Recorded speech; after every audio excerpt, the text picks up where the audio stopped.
Hello guys, ayan magandang buhay at ito na naman po tayo. Ipapakilala ko lang sa inyo ang aming mga gamit. Ayan.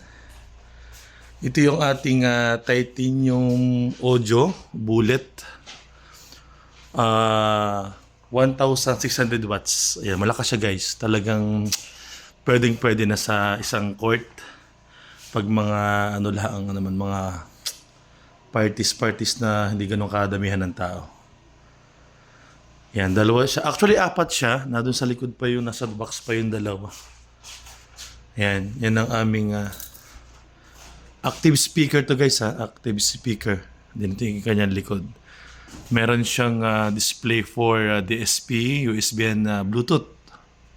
Ito yan, yan. Line in.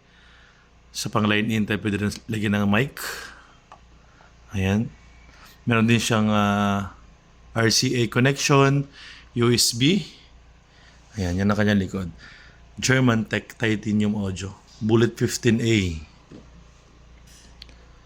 Ayan, saka ay, ang kanyang RMS ay 1,600. Then ito naman yung aming pinakabagong Dual 15 PRX 825D. Siya ay powered speaker din, active speaker. Ito yung ito na pinakita ko nga, ito yun. Pinaplastikan namin kasi wala pa kaming lagayan. Same pa din. Then, sa woofer namin, titanium audio din. Siya ay 2,000 watts. Ayan, 18 inches.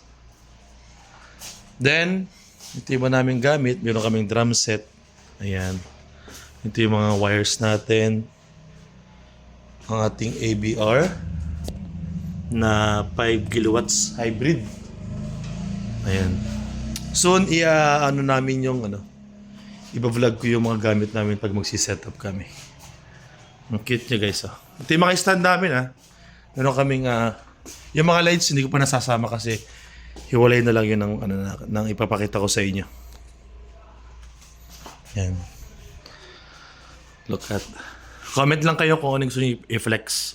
Kung yung tunog, yung sounds, yung kung ano man. Yan. Bye-bye! See you on my next vlog.